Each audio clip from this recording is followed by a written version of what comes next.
Aku hari itu kau pergi hari Jumaat, Sabtu, Ahad, Isnin.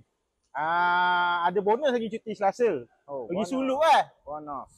Pergi Suluk, aku rasa biawak atas kepala dah tak ada ni kot. Keras kepala apa yang kau dapat tu Gi? Keras kepala kau Apa yang kau dapat tu Gi? dapat duduk, tidur bangun. Tidur bangun, okey. Bila Tak ada fikir lah, tak ada fikir masalah. Tak fikir masalah. Itu pentingnya. Mana fresh balik otak. Cantik. Hari ni hari Rabu. Hari ni hari Khamis. Rabu. Hari Rabu. Bila hari ni hari Rabu, bila kau dah masuk, alhamdulillah lah. Selama kau kat sana, aku jadi beban sakit kepala agak. Alhamdulillah hari ni semua beban kat kepala kau. Okey Gi, satu lagi aku nak tanya kau Gi. Kereta ni masalah dia sekarang ni.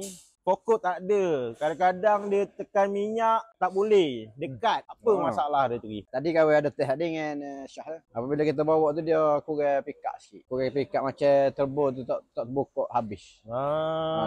Dia, kita tengok sistem turbo tadi pun dia punya valve tu angin dari angin dari intake tu nak masuk pada valve tu dia direct. Dia tak ada apa. Dia ada solenoid satu patut dia solenoid tu dia tutup. Bahagian solenoid tu. Kita rem tu dia buka baru dia supply kepada vacuum wastegate tu. Patut situ kalau wastegate buka baru turbo buka lah. Alhamdulillah sekarang ni ada lagi. Ada lagi okey. Sekarang ni kita dah check tu maknanya supply vacuum tu tak supply untuk valve buka wastegate tu. Sekarang ni kita tukar dia punya solenoid je lah untuk selesaikan masalah kereta ni. Alhamdulillah.